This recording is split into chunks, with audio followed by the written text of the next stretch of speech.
नमस्कार, स्वागत है आपका डीबी लाइव ब्रेकिंग में। मैं हूं समीर आत्मज मिश्रा और मेरे साथ हैं अमलेंदु उपाध्याय। महाराष्ट्र और झारखंड में मतदान के लिए कुछ घंटे ही बचे हैं। प्रचार कार्य वहां समाप्त हो चुका है, लेकिन प्रचार कार्य के आखिरी दौर में जिस तरह से जो चुनावी मुद्दे बदले गए हैं या फिर चुनावी मुद्दों पर एक दूसरे गठबंधन पर हावी होते दिखाई पड़े हैं, उनकी चर्चा जोरों पर है। राहुल गांधी ने प्रधानमंत्री नरेंद्र मोदी के जो एक चर्चित नारा है, एक है तो सेफ है, उस पर एक बड़ा सवाल उठाया है कि कौन एक है और कौन सेफ है। इसकी चर्चा अब वहां पर भारतीय जनता पार्टी के लिए ही भारी पड़ती दिख रही है। ये नारे जो बटेंगे तो कटेंगे और एक है तो सेफ है, ये दोनों ही नारे भारतीय जनता पार्टी को के लिए मुसीबत बने हुए हैं। आप कल प्रचार के आखिरी दिन जिस तरह से राहुल गांधी ने मुंबई में प्रेस कॉन्फ्रेंस की और उन्होंने एक है तो सेफ है के नारे को लेकर जिस तरह से एक खुलासा किया, उसकी चर्चा की और यह बताया कि कौन एक है, यानी प्रधानमंत्री नरेंद्र मोदी के साथ गौतम अडानी के संबंधों का जिक्र करते हुए उन्होंने तमाम बातें बताई और इस मुद्दे को जिस तरह से महाराष्ट्र बनाम गुजरात की ओर ले गए, उससे वहां पर एक चुनावी जो असर है, उसका बड़ा चुनावी असर देखने को मिल रहा है, ऐसा बताया जा रहा है।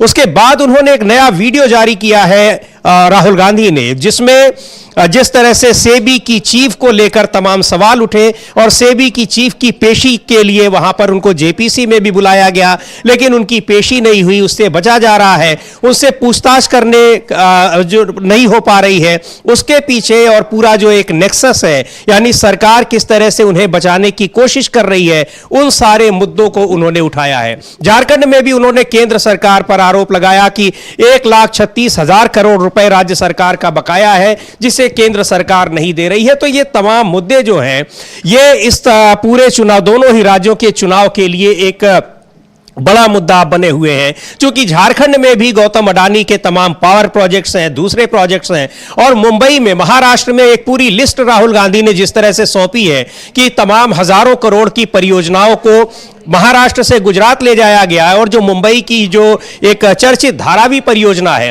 वो किस तरह से गौतम अडानी को दिया जा रहा है और उसको अगर महाविकास आघाड़ी की सरकार बनती है तो उसको रद्द किया जाएगा, कैंसिल किया जाएगा, जो बात शिवसेना उद्धव ठाकरे भी कर चुके हैं, शिवसेना के नेता। तो यह मुद्दा एक बड़ा मुद्दा वहां पर चुनावी मुद्दा बन गया है और इस पर महाविकास आघाड़ी महायुति को, यानी एनडीए गठबंधन को और खासकर भारतीय जनता पार्टी को पूरी तरह से घेर रहा है। आज सुबह जो एक वीडियो ट्वीट किया है राहुल गांधी ने, उसको आपको दिखाते हैं, जिसमें कांग्रेस के नेता पवन खेड़ा के साथ वो बात कर रहे हैं और किस तरह से उन्होंने जो आर्थिक जो एक्सपर्ट्स हैं, उनके जरिए उसको समझने की कोशिश की है कि कैसे सेबी की चीफ को बचाने की कोशिश हो रही है, सेबी की चीफ की तमाम चीजों में किस तरह से संलिप्तता है, हिंडनबर्ग की रिपोर्ट जो कह रही है उसमें किस तरह से यह दिखाई पड़ रहा है कि केंद्र सरकार के साथ सेबी की चीफ की मिली भगत है तमाम चीजों में। इन सारी चीजों पर बात की है राहुल गांधी ने उस पर पवन खेड़ा के साथ। और एक बार उस वीडियो को देखते हैं, वो लंबा वीडियो है, उसके कुछ अंश को देखते हैं कि उसमें क्या कह रहे हैं और किस तरह से ये जो पूरा आर्थिक एक साम्राज्य है, उसको कुछ उद्योगपतियों को सौंपने की किस तरह से जो साजिश हो रही है, उस पर उन्होंने चर्चा की है, जिस मुद्दे को लगातार राहुल गांधी उठाते रहे हैं। लोकसभा चुनाव में भी उसको उन्होंने जोर शोर से उठाया और यहां तक कि चुनाव के बाद संसद में भी राहुल गांधी ने इस मुद्दे को उठाया। एक बार सुनते हैं जो ताजा वीडियो है राहुल गांधी का, उसमें वो क्या कह रहे हैं। We need an expert to take us around what's the impact on the market. I was thinking of Sucheta Dalal because she's an expert on markets and she's been writing a lot about the implications. Really glad that you're looking into this issue because I think it's very serious. So these are going to be like sitting ducks if something goes wrong. We have to be extra careful about them because I'm telling you, from 2 crore to 10 crore, SEBI has got away in the last 10-15 years because nobody knew enough about the capital market and nobody asked questions. Did you hear this latest thing about Adani ji sitting in a meeting to overthrow the government, Maharashtra? इससे ज़्यादा क्या हो सकता है? So this is a financial institution, that's political institution. Correct. He's now deciding who's going to run the Vidhan Sabha. Exactly. And सरकारें गिराना, toppling और ये सब में how can an industrialist so openly come? सबके साथ हुआ था। आपको जैन साहब को वापस बताता हूँ, अमित शाह थे, गौतम अडानी थे, प्रफुल्ल पटेल थे, देवेंद्र फडणवीस थे, अजित पवार थे। अब धारावी कनेक्ट हो जाता है इससे। ही वांटेड दिस गवर्नमेंट क्योंकि For Dharavi. धारावी मिलेगा या वो सॉल्ट पैन वाला लैंड मिलेगा। Right. And he can only get Dharavi if his valuation is up. 10 दिन मुंबई में था लगभग, वहां सब हैरान है कि अभी तक एक्शन क्यों नहीं हुआ। अनस्पोकन था पहले, अब स्पोकन हो गया, अब लोग कहने लग गए। ये बात जो आप अक्सर कहते हैं वो अब बंबई में रेजोनेंस उसका बहुत बढ़ गया है। अब लोग खुद कहते हैं, उनके शब्दों में वही बात कहते हैं जो आप पिछले कई सालों से कह रहे हैं। From our perspective, we want to find out who all is in this. It's pretty clear Mr. Adani is there. Yes, sir. You know, it's pretty clear Madhavi Buch is there, controlling the stock market, controlling the valuation. It's pretty clear the Prime Minister is there. Now, who else is in this thing? आपने कई बार पूछा कि market पे इसका क्या implication होगा। So let's talk to Sucheta ji. Okay. Really glad that you're looking into this issue because I think it's very serious. India is among the top 5 capital markets in the world. So the credibility of the capital market regulator is immensely important. The question that you rightly asked, which is, it's not that the SEBI chairperson is acting alone.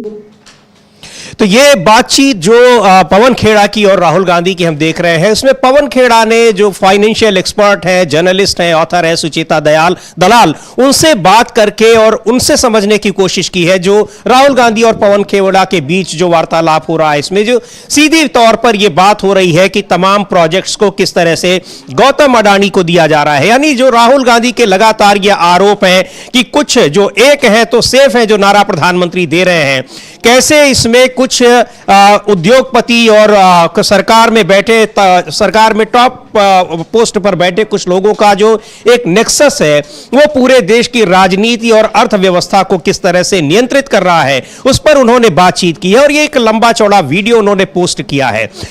Amalendu जी, ये जो video है इसमें और भी बहुत सारी बातें कही गई है और हिंडनबर्ग की रिपोर्ट के बाद जिस तरह से ये मामला इतना उछला है और उस पर जेपीसी में सेबी की चीफ की पेशी की भी कही गई है, उनको बुलाया गया वहां पर लेकिन वो गई नहीं है। ये सारे मामले ये दिखा रहे हैं और उन पर ये आरोप है कि जो तमाम उद्योगपतियों के साथ जिस तरह से एक रिलेशनशिप है, शेयर मार्केट को कंट्रोल करने की कोशिश है और शेयर मार्केट में एक तरह से आर्टिफिशियल तरीके से उसको कैसे ऊपर उठाया जाता है और नीचे गिराया जाता है, ये सारे आरोप उसमें लगे थे हिंडनबर्ग की रिपोर्ट में।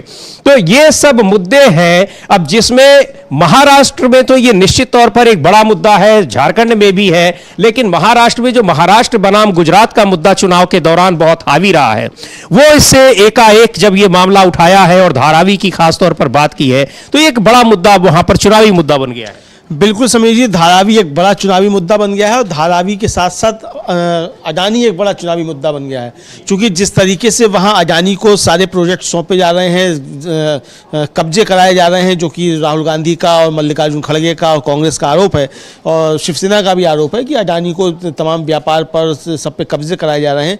ये एक बड़ा मसला बन गया है और यहाँ जो जिस तरीके से चीज़ें सामने आ रही हैं अडानी को लेकर और जो आज सुचेता दलाल से बातचीत करते हुए जो वीडियो जारी किया है राहुल गांधी ने, उसमें भी अडानी को लेकर बहुत सारी चीज़ें हैं कि किस तरीके से व्यापार पे कब्जा कराया जा रहा है, शेयर बाजार किस तरीके से उनके हवाले किया जा रहा है, ये सारी चीज़ें सामने आ रही हैं। तो राहुल गांधी का चुनाव से ठीक पहले ये एक बड़ा धमाका है और ये भारतीय जनता पार्टी को काफ़ी ज़्यादा परेशान करने वाला है। कल भी राहुल गांधी ने जो प्रेस कॉन्फ्रेंस मुंबई में की थी उसमें अडानी को लेकर काफ़ी ज़्यादा हमले किए थे और यहाँ तक बताया था कि कौन कौन से प्रोजेक्ट महाराष्ट्र से छीनकर गुजरात ले जाए जा रहे हैं और कौन कौन से उद्योग जो हैं वो अडानी को उनके कब्जे में कराए गए। और ये बताया राहुल गांधी ने कि किस तरीके से उद्योगों पर पहले छापे पड़ते हैं आईटी और सीबीआई और ईडी के, और उसके बाद वो उद्योग जो हैं वो कारोबार वो अडानी के हवाले हो जाते हैं, अडानी उनको खरीद लेते हैं। तो यानी किस तरीके से उन पर कब्जा किया जा रहा है और एजेंसियां किस तरीके से अडानी के लिए काम कर रही हैं, ये भी एक बताया राहुल गांधी ने। और साथ में ये भी बताया कि जो अजीत पवार का जो अभी वीडियो उसमें शामिल किया है कि उनके जरिए बताया कि उन्होंने खुद स्वीकार किया है कि अडानी जो थे उस मीटिंग में शामिल थे जिसमें सरकार गिराए जाने की बातें हो रही थी। यानी तो अडानी क्यों सरकार बनाने और गिराने के खेल में शामिल है, इसलिए चूंकि कारोबार पर कब्जा करना है और इसके लिए भारतीय जनता पार्टी काम कर रही है। जी, बिल्कुल। और ये महत्वपूर्ण बात है कि सरकारों को बनाने और बिगाड़ने के खेल में सीधे तौर पर राजनीतिक दलों के साथ अडानी शामिल है, और ये बात उस पार्टी के नेता स्वीकार कर रहे हैं जो महाराष्ट्र में गठबंधन सरकार का हिस्सा है, महायुति में है, यानी एनसीपी नेता अजीत पवार। और इसे लेकर यह भी एक बड़ा मसला मुद्दा बन गया। चुनाव में जो एक नई बात पता चली कि उसमें उस मीटिंग में गौतम अडानी भी मौजूद है, और किस तरह से सरकारों को ही नहीं चुनाव को भी नियंत्रित किया जा रहा है, कंट्रोल किया जा रहा है। महाराष्ट्र के चुनाव में हजारों करोड़ रुपए की जिस तरह से रिकवरी हो रही है, हजारों करोड़ रुपए वहां खर्च किए जा रहे हैं, उसके लगातार आरोप लग रहे हैं। आए दिन वहां पर पूरा चुनाव के दौरान जिस तरह से आरोप लगाए गए कि वहां पर पैसे खर्च किए जा रहे हैं। संजय राउत जो शिवसेना के नेता हैं, उन्होंने सीधे तौर पर यह प्रेस कॉन्फ्रेंस में आरोप लगाया कि हर कॉन्स्टिट्यूएंसी में 50 करोड़ रुपए खर्च किए जा रहे हैं। तो ये सारी बातें ये बता रही हैं कि किस तरह से वहां उद्योगपतियों का सहारा लिया जा रहा है चुनाव लड़ने में। चुनाव जीत, और चुनाव जीतने के बाद तो सरकार बनेगी ही बनेगी, लेकिन अगर हारते भी हैं तो दूसरी पार्टियों को तोड़कर सरकार बनाने में भी किस तरह से उद्योगपतियों की मदद ली जाती है और उनकी इच्छा का ख्याल रखा जाता है। यह बात कही थी एनसीपी नेता अजीत पवार ने अपने इंटरव्यू में, और ये सारी बातें वो हैं जो अब एक है तो सेफ है। ये जो आप देख रहे हैं कल के प्रेस कॉन्फ्रेंस के विजुअल्स राहुल गांधी के, जिसमें उन्होंने एक तिजोरी से पोस्टर्स निकाले, 2 पोस्टर निकाले। एक में गौतम अडानी और प्रधानमंत्री नरेंद्र मोदी हैं, हाथ जोड़े खड़े हैं प्रधानमंत्री मोदी, और गौतम अडानी उनको कुछ समझा रहे हैं। नीचे लिखा हुआ है कि एक है तो सेफ है। दूसरे प्रोजेक्ट में उन्होंने साइट मैप दिखाया है धारावी प्रोजेक्ट का, जो कि मुंबई का है और लाखों करोड़ रुपए का प्रोजेक्ट है। कांग्रेस पार्टी का, महाविकास अघाड़ी का यह आरोप है कि यह प्रोजेक्ट दे दिया जा रहा है गौतम अडानी को, लाखों करोड़ रुपए का प्रोजेक्ट है, जिसमें हजारों लाखों लोगों का वहां पर रह रहे हैं और उनको वहां से उजाड़ने की एक साजिश है, कोशिश है। तो ये तमाम मुद्दे वहां जिस तरह से चुनाव के ठीक पहले राहुल गांधी ने वहां उठाए हैं और उसको लेकर सरकार को घेरा है, वो निश्चित तौर पर एक बड़ा चुनावी मुद्दा बन गया है। भारतीय जनता पार्टी का जो नारा है वहां पर एक है तो सेफ है, वो नारा ही भारतीय जनता पार्टी के लिए मुसीबत बनता दिखाई पड़ रहा है। अमलेंदु जी। जी बिल्कुल, एक है तो सेफ है को जिस तरीके से राहुल गांधी ने पकड़ा है और जिसको जिस तरीके से व्याख्या की है, ये काफी ज्यादा वायरल हुआ समीर जी, और कल काफी ज्यादा इसकी सोशल मीडिया पे खूब ये चर्चित रहा, और महाराष्ट्र में भी ये जबरदस्त तरीके से वायरल हुआ। और महाराष्ट्र के गांव-गांव में समीर जी अब ये बात पहुंच चुकी है कि गुजरात के हवाले किया जा रहा है महाराष्ट्र, और महाराष्ट्र से संसाधन छीनकर और यहाँ से उद्योग छीनकर गुजरात पहुंचाए जा रहे हैं और अडानी को कारोबार सौंपे जा रहे हैं। ये गांव-गांव में बात पहुंच चुकी है। हम लोगों के ग्राउंड रिपोर्ट्स भी पड़ी हुई, हमारी टीम आज ही लौट कर आई है महाराष्ट्र से, और आप हमारे दर्शक देख सकते हैं कि किस तरीके से दूर सुदूर देहात में लोग जो है वो बात कर रहे हैं कि यहाँ से सब कुछ छीनकर गुजरात ले जाया जा रहा है। तो एक बड़ा मसला बन चुका है। राहुल गांधी ने आज जो वीडियो जारी किया, ये उसी कड़ी में जो कल प्रेस कॉन्फ्रेंस की थी, उसी कड़ी में ये अगला उनका वीडियो है, और ये भी अडानी पर और नरेंद्र मोदी के संबंधों को लेकर जबरदस्त तरीके से प्रहार करता है। जी बिल्कुल। और जो कल सूची राहुल गांधी ने दी थी कि किन परियोजनाओं को, ऐसा नहीं था कि उन्होंने उन परियोजनाओं के बाकायदा नाम बताए थे कि किनको कौन सी ऐसी परियोजनाएं हैं जो गुजरात ले जाई गई हैं, जबकि वो महाराष्ट्र में शुरू होनी थी। उन परियोजनाओं की एक पूरी सूची दी है, उसको हम आपको दिखाने की कोशिश करेंगे। कल कांग्रेस पार्टी ने अपने एक्स हैंडल से उसको ट्वीट भी किया था ट्विटर पर, और वो तमाम परियोजनाओं के साथ की हजारों करोड़ की परियोजनाएं जिनसे लाखों लोगों को रोजगार मिलना था महाराष्ट्र में, लेकिन उन परियोजनाओं को गुजरात भेज दिया गया है। तो एक तो आर्थिक संसाधन महाराष्ट्र का कमजोर कर दिया गया है, और दूसरे लाखों युवाओं को जो रोजगार मिलना था जिन परियोजनाओं की वजह से, उन रोजगार को भी वो सारे रोजगार वहां पर शिफ्ट कर दिए गए हैं। तो एक बड़ा मुद्दा है, और लगातार महाविकास अघाड़ी के नेता जो आरोप लगाते रहे हैं कि एकनाथ शिंदे सरकार वो गुजरात के पक्ष में काम कर रही है, गुजरात से नियंत्रित है, प्रधानमंत्री नरेंद्र मोदी और अमित शाह के इशारे पर काम कर रही है। और ये नारा, ये मुद्दा काफी बड़ा बन गया है अब महाराष्ट्र के चुनाव में। झारखंड में भी कल राहुल गांधी की प्रेस कॉन्फ्रेंस थी, और वहां भी उन्होंने तमाम मुद्दे उठाए। वहां जिस तरह से आर्थिक संसाधनों पर खासतौर पर जो कब्जा करने का एक आरोप लगाया लगाया है सरकार पर और लगातार वो चीजें दिखाई पड़ रही हैं, वो एक बड़ा मुद्दा वहां भी बना हुआ है कि सरकार वहां भारतीय जनता पार्टी इन राज्यों में सरकार बनाने को इतनी उतावली क्यों है। वैसे तो राजनीतिक दल है, सरकार बनाना निश्चित तौर पर वो चुनाव लड़ रहे हैं तो कोशिश होती है, लेकिन कुछ राज्यों में खास तौर पर ये कोशिश भारतीय जनता पार्टी की है और ये आरोप सीधे सीधे नरेंद्र मोदी पर लगा रहे हैं राहुल गांधी। झारखंड में भी तमाम जो वहां खनिज संसाधन है उन पर कब्जा करने का आरोप है कि उद्योगपतियों के जरिए इन खनिज संसाधनों पर केंद्र सरकार अपने खास उद्योगपतियों को देने की कोशिश कर रही है।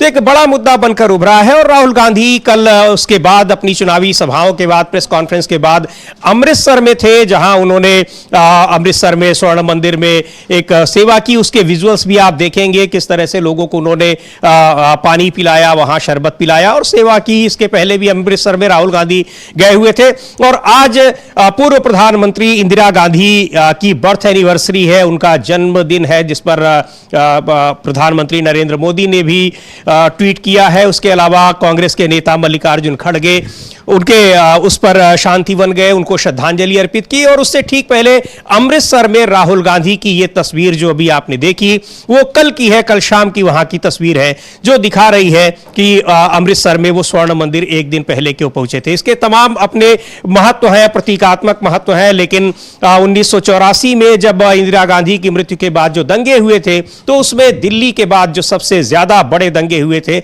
झारखंड में हुए थे और झारखंड में भी चुनाव इस समय चल रहा है। तो कई सारे इससे अर्थ निकल रहे हैं, लेकिन दोनों ही राज्यों में चाहे महाराष्ट्र की बात करें या झारखंड की बात करें, चुनाव में आर्थिक संसाधनों को कुछ उद्योगपतियों को सौंपने की जो साजिश की जा रही है उसे महाविकास अघाड़ी ने, इंडिया गठबंधन ने एक बड़ा मुद्दा बनाया है और उस मुद्दे पर भारतीय जनता पार्टी कहीं न कहीं बुरी तरह से घिरी नजर आ रही है। जी बिल्कुल, बहुत ज़बरदस्त तरीके से घिरी हुई नज़र आ रही है भारतीय जनता पार्टी। और ये जो मुद्दे हैं वो एक तो समीर जी जो ज़मीन के मुद्दे हैं वो सारे मुद्दे हैं, रोजी रोटी रोजगार के मुद्दे हैं, और दूसरा ये कि किस तरीके से फिर वहाँ जो है गुजरात एक बड़ा मसला बन गया है कि गुजरात के को किस तरीके से महाराष्ट्र पे कब्जा कराया जा रहा है, ये एक बड़ा मसला वहाँ बन गया है। तो अब इसको देखना है कि वहाँ भारतीय जनता पार्टी इसका मुकाबला किस तरीके से करती है। उद्धव ठाकरे ने भी कल एक बड़ी मार्मिक अपील जो है वो जारी की है अपने सोशल मीडिया हैंडल पर, मराठी में हालांकि वो, लेकिन वो जारी की है।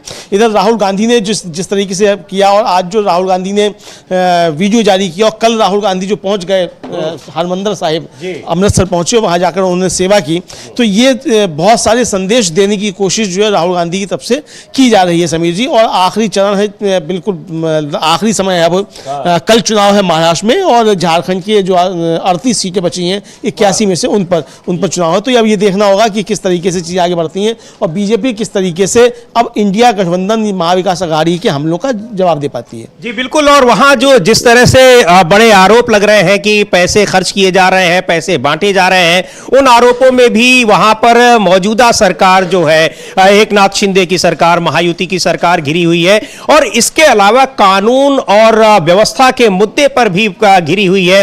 पूर्व मंत्री वहां पर गृह मंत्री अनिल देशमुख के ऊपर हमला हुआ, कई और नेताओं पर हमला हुआ। एक बार सुनते हैं शिवसेना के नेता संजय राउत क्या कह रहे हैं महाराष्ट्र की कानून व्यवस्था को लेकर। उन्होंने सरकार को घेरने की कोशिश की है और कहा है कि यह सारे फ्रंट पर फेल हुई है सरकार, खासतौर पर कानून व्यवस्था के मामले में फेल साबित हुई है। सुनते हैं संजय राउत को।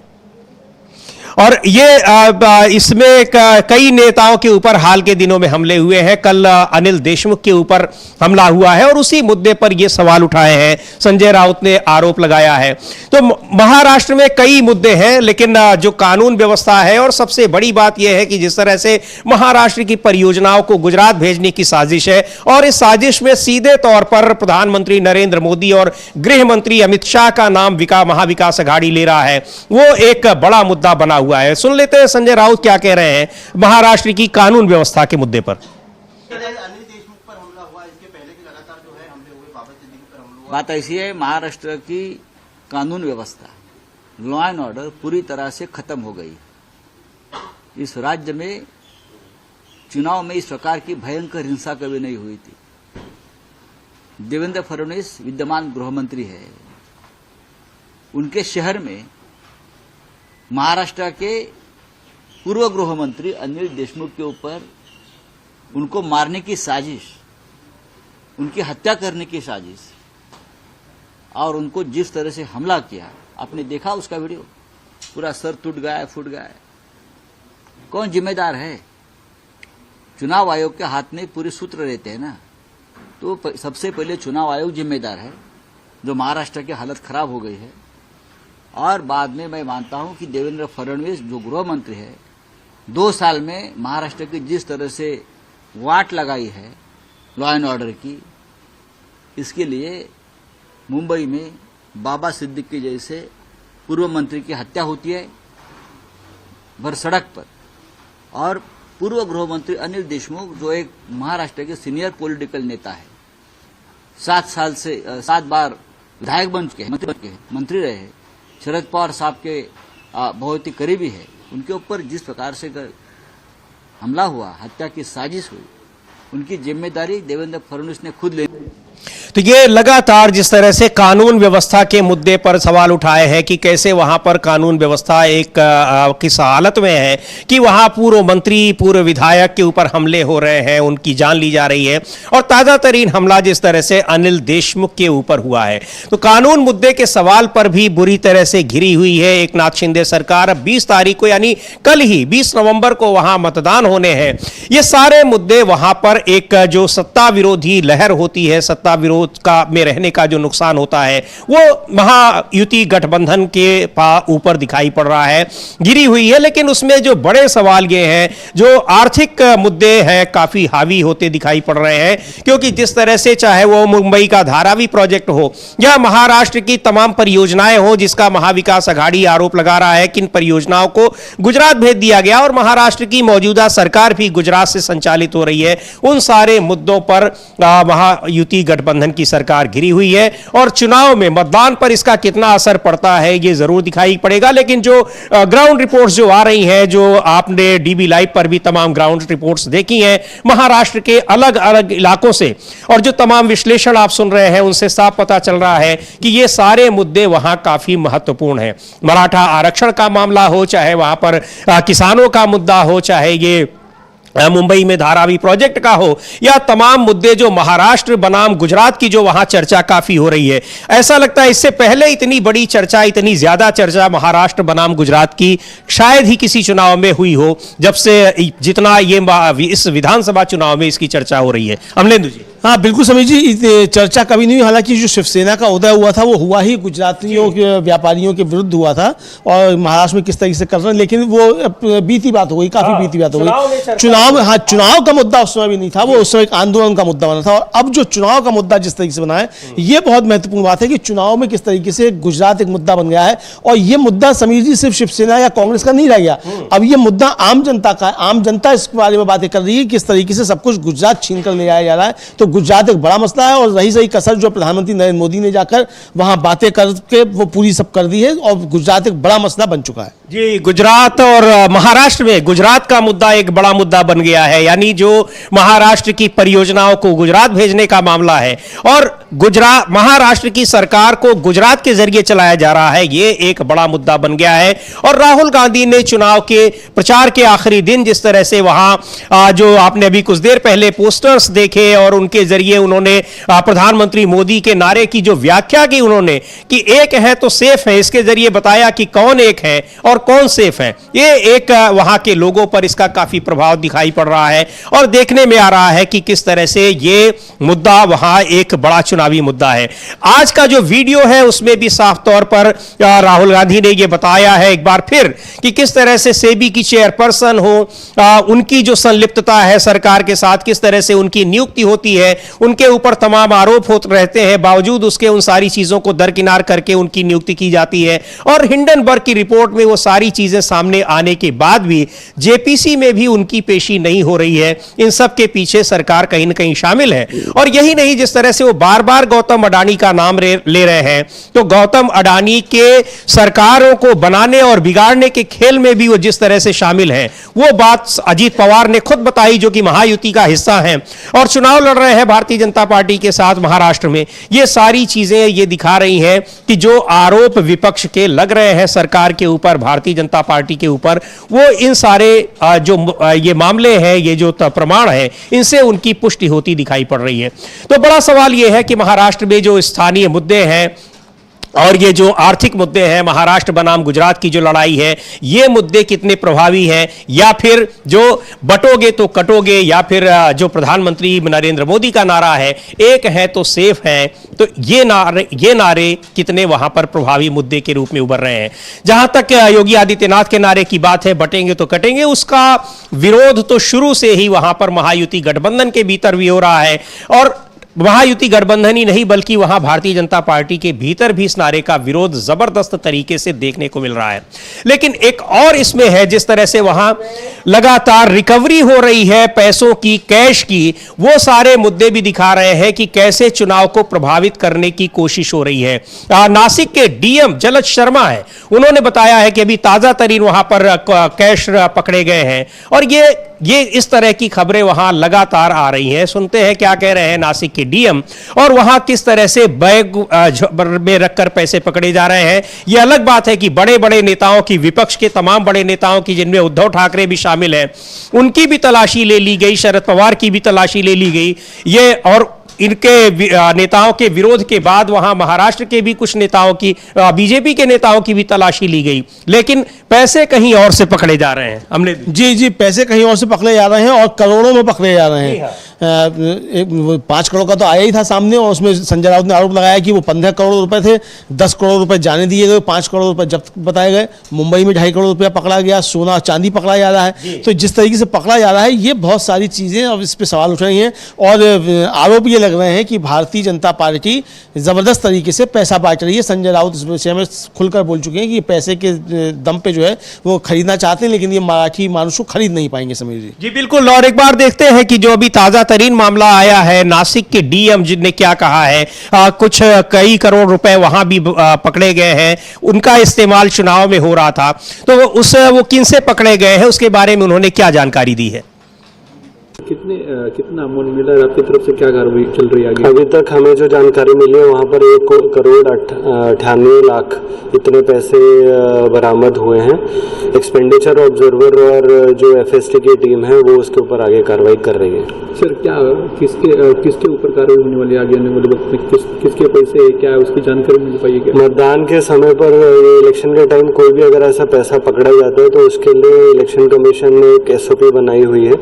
उसके हिसाब से जहां जिससे पैसा पकड़ा गया उनको नोटिस दिया जाएगा और उनसे इस पैसे की उपलब्धता के बारे में प्रश्न विचारा जाएगा। अगर वो सेटिस्फाई नहीं कर पाएंगे तो उनके ऊपर कार्रवाई की जाएगी। सर एक आखिरी सवाल ये, तो अभी ये पता नहीं है, ये बैग में आप देख सकते हैं कि ये जो आप साइड में विजुअल्स चल रहे हैं कि किस तरह से रिकवरी हो रही थी। इस तरह से कई पूरे चुनाव के दौरान कई जगहों से पैसे पकड़े गए हैं, मिले हैं, रिकवर किए गए हैं, और बताया जा रहा है कि ये करोड़ों रुपए, हजारों करोड़ रुपए वहां पर चुनाव में खर्च करने के लिए ये कैश पकड़े जा रहे हैं। कैश, हालांकि ये जब से नोटबंदी लागू की गई थी तो कहा गया था कि ये कैश खत्म हो जाएंगे, उसके बाद इस तरह की तमाम जो घटनाएं होती है चुनाव के दौरान, चाहे वो आतंकवादियों को फंडिंग होती हो, नक्सलियों को फंडिंग होती हो, ये सब चीजें खत्म हो जाएंगी, लेकिन हजारों करोड़ रुपए के ये कैश कहां से पकड़े जा रहे हैं ये पता नहीं चल पा रहा है। लेकिन संजय राउत ने जिस तरह से कहा था कि हर कॉन्स्टिट्यूएंसी में एकनाथ शिंदे सरकार 50 करोड़ रुपए खर्च कर रही है, बड़े सवाल उठते हैं, आरोप लगते हैं, और इन्हीं सारे मामलों में चुनाव आयोग की निष्पक्षता को लेकर भी लगातार सवाल उठा रहा है विपक्ष। और पैसों के खर्च करने की बात जहां तक लग रही है तो भारतीय जनता पार्टी के ऊपर बड़े आरोप लग रहे हैं। हालांकि पैसे रिकवर सभी पार्टियों की ओर से हो रहे हैं, लेकिन वहां सत्तारूढ़ पार्टी जो है उस पर ये आरोप ज्यादा लग रहे हैं। इसी तरह से झारखंड में भी अगर बात की जाए तो वहां भी इस पैसे बांटने के आरोप लगे हैं, और वहां पर भी आरोप जो है ये जैसे महाराष्ट्र में सीधे तौर पर मुख्यमंत्री एकनाथ शिंदे के ऊपर लगे, वहां ओडिशा के राज्यपाल जो रघुवर दास हैं उनके ऊपर आरोप लगे, क्योंकि क्योंकि उनके रिश्तेदार, उनकी बहू वहां से चुनाव लड़ रही हैं। तो इन आरोपों के बीच वहां पर चुनाव की क्या स्थिति है, आरजेडी नेता मनोज झा को सुनते हैं कि वहां पर जो भारतीय जनता पार्टी के नारे हैं, उत्तर प्रदेश के मुख्यमंत्री अपने जिन नारों को लेकर राज्यों में प्रचार कर रहे हैं, उन नारों का और इस तरह से जो पैसे का खेल चल रहा है, इन सब का क्या प्रभाव दिखाई पड़ रहा है चुनाव पर, चुनावी परिदृश्य पर। कल वहां भी आखिरी चरण के मतदान होने हैं झारखंड में। सुनते हैं आरजेडी नेता मनोज झा को। एक तरफा है, हेमंत सोरेन को जेल भेजना, उसके बाद जितनी योजनाएं लागू हुई हैं, एक तरफा माहौल है।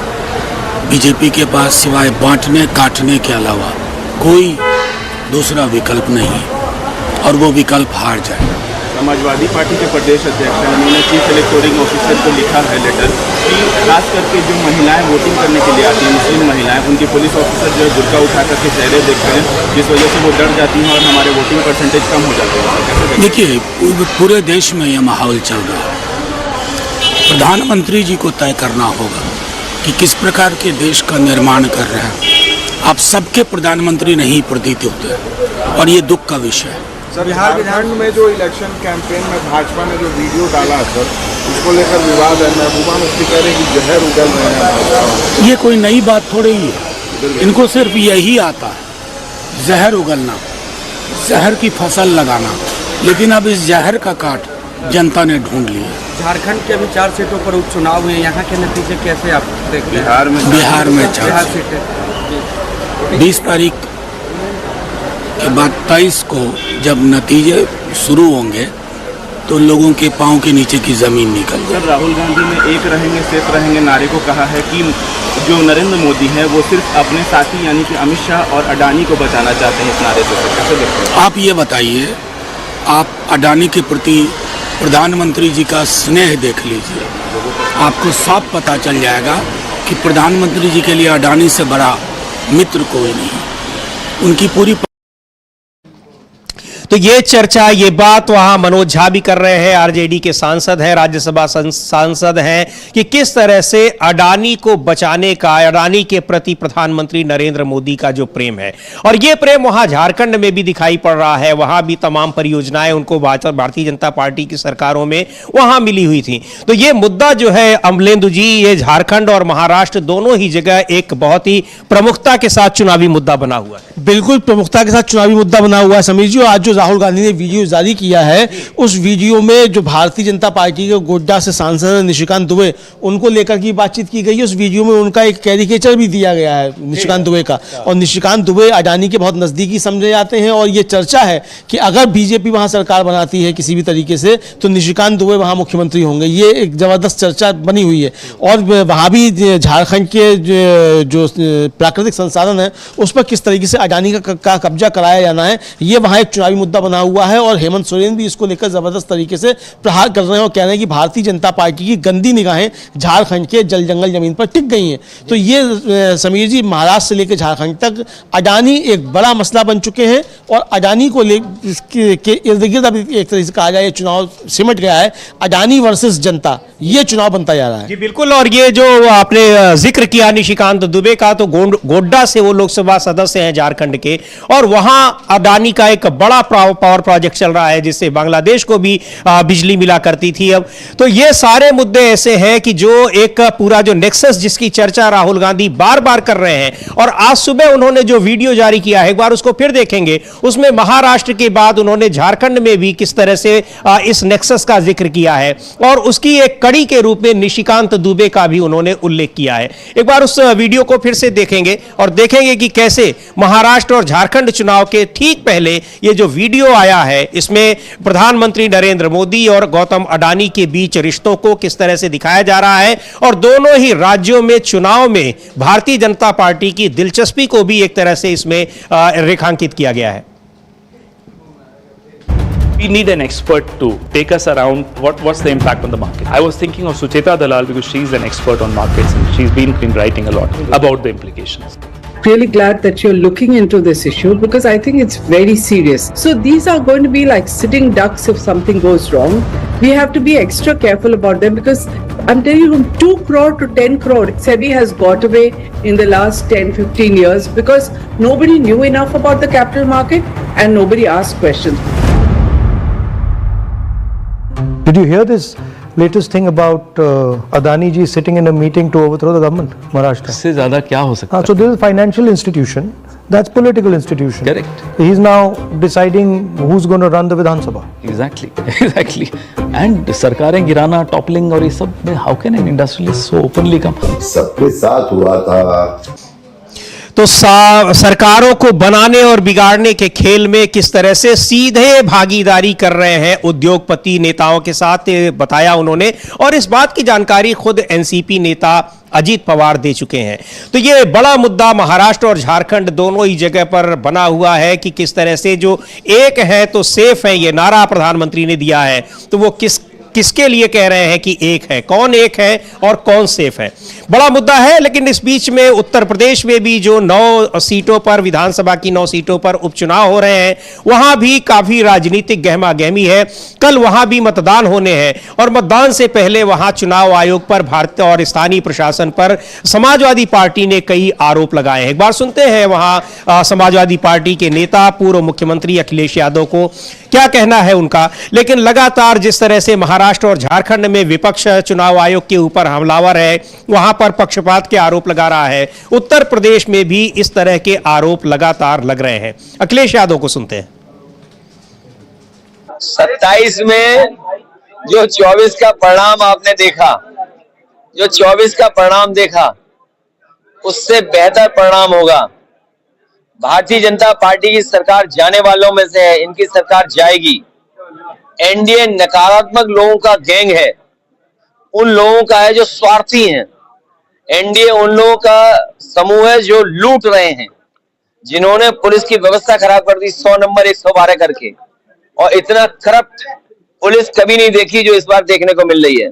अभी तक तो पुलिस चोर को पकड़ती थी, अभी कई जगह पुलिस को पकड़ रही है। 40 लाख रुपए का बैग पकड़ा गया, एडीजी जैसे अधिकारी को थाने में जाना पड़ा, और उस थाने की कमाई सोचते हो क्या थी? 15 लाख रुपए प्रतिदिन।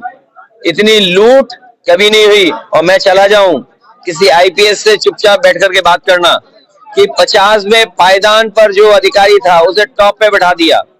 ये डबल इंजन तो टकरा ही रहे हैं, इनके डिब्बे भी टकरा रहे हैं, इनके डिब्बे के साथ साथ इनके नारे टकरा रहे हैं आपस में। और जो व्यक्ति 50वें पायदान पे था उससे ऊपर बैठाने का मतलब क्या है? कभी किसी आईपीएस से पूछे जाकर के कि अगर 50वें पायदान के आदमी को ऊपर बैठा देंगे तो उससे क्या गुजर रही होगी। इसलिए धीरे धीरे वो लोग भी मिल करके मुख्यमंत्री जी की कुर्सी कैसे हटे उसके लिए सुरंग खोद रहे हैं। तो ये एक बड़ा आरोप उन्होंने लगाया है राज्य सरकार पर, और किस तरह से वहां जो कानून व्यवस्था की स्थिति है उसको लेकर, और कई आरोप वहां पर भारतीय जनता पार्टी की सरकार पर लग रहे हैं। समाजवादी पार्टी के तमाम नेता और कार्यकर्ता आरोप लग रहे हैं कि वहां पर मतदान से उनके समर्थकों को मतदान से रोकने की कोशिशें की जा रही हैं। क्या किस तरह के आरोप हैं अमलेंदु जी, और क्या बातें कही जा रही हैं? समीर जी, एक तो ये जो लाल कार्ड होता था लोकसभा चुनाव में भी आया था, हालांकि बाद में उस पर रोक लगी थी, लेकिन वो लाल कार्ड फिर से जारी किए जा रहे हैं। और इसको लाल कार्ड को रिपोस्ट करते हुए अखिलेश यादव ने ट्वीट किया है कि चुनाव आयोग तुरंत इस बात का संज्ञान ले कि उत्तर प्रदेश में शासन प्रशासन पक्षपातपूर्ण रवैया अपना रहा है और मतदान को बाधित करने के लिए नोटिस चेतावनी के लाल कार्ड बांटकर मतदाताओं पर दबाव बना रहा है। ये एक तरह से संविधान द्वारा दिए गए वोटिंग के अधिकार को छीनने का गैर कानूनी करते हैं। इसे एक अपराध की तरह दर्ज करके तुरंत कार्रवाई की जाए, अन्यथा माननीय सर्वोच्च न्यायालय से अपील होगी कि वो स्वतः संज्ञान लेते हुए पक्षपाती शासन प्रशासन को निष्पक्ष चुनाव कराने का निर्देश दे।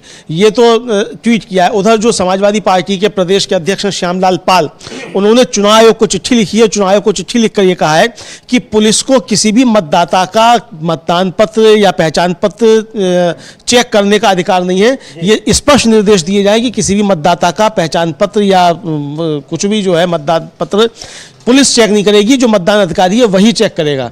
ये उन्होंने चिट्ठी लिखी है।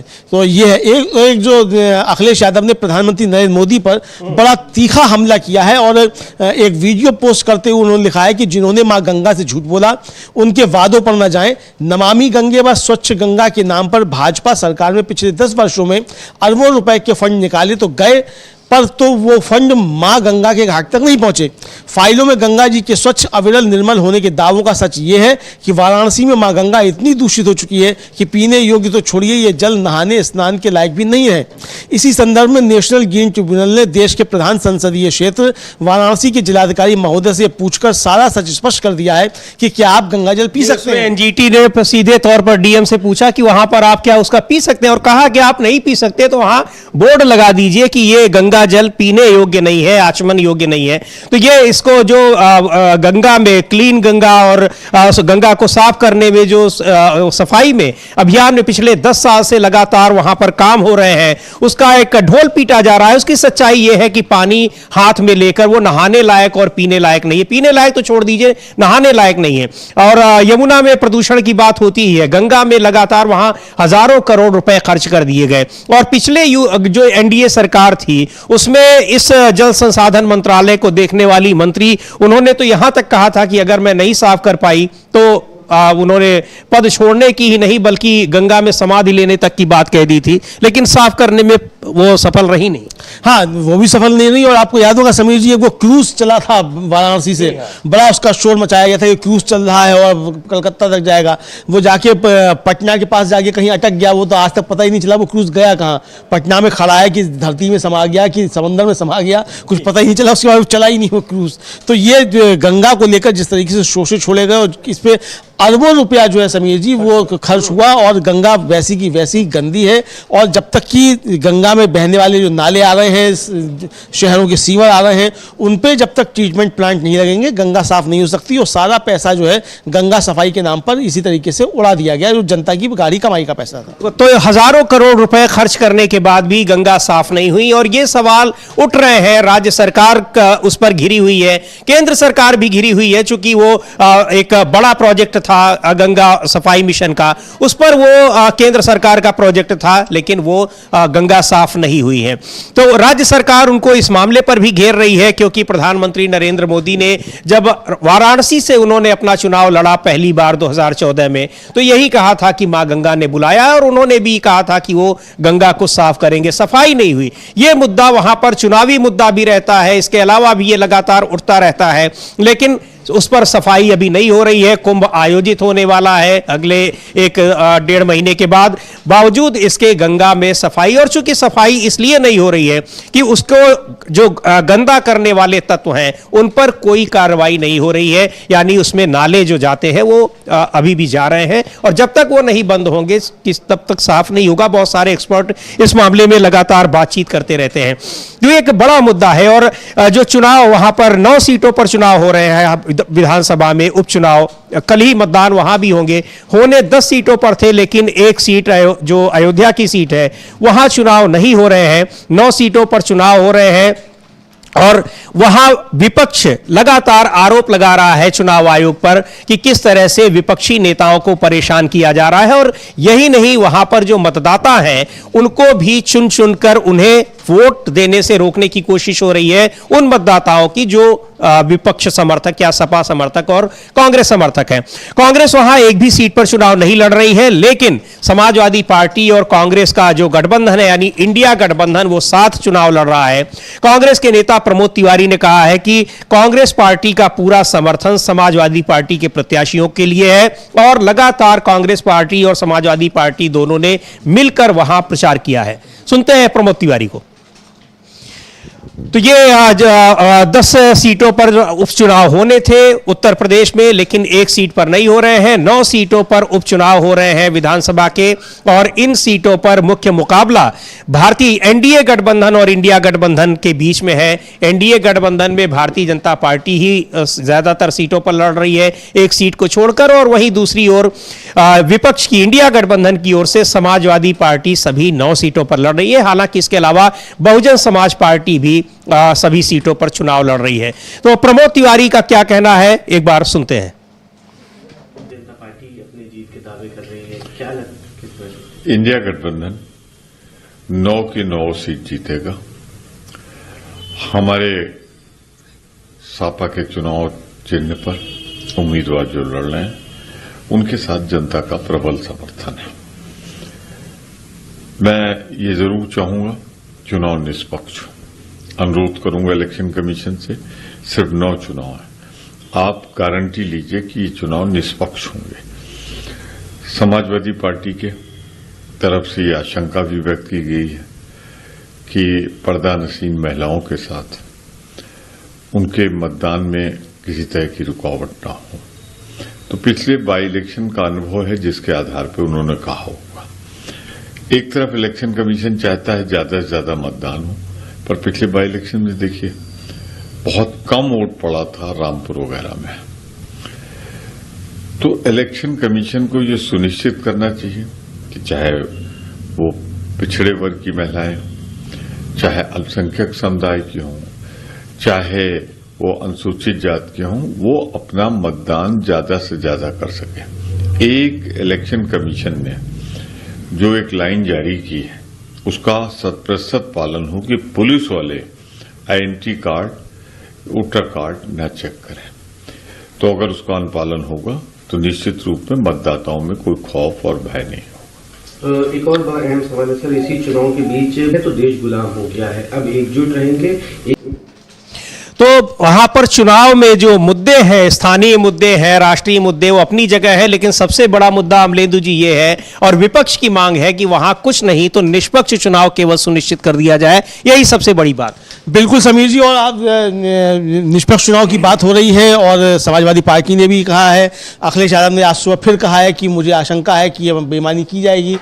अपनी तरफ से सब किया है, लेकिन समीर जी एक बड़ी खबर जो है वो झारखंड से आ रही है और झारखंड में भारतीय जनता पार्टी को लग रहा है कि चुनाव आयोग वहां गड़बड़ी कर रहा है झारखंड में।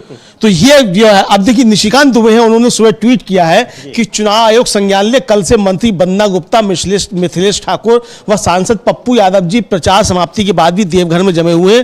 कल रात्रि जिला उपायुक्त को खबर करने के बाद भी कोई कार्रवाई नहीं।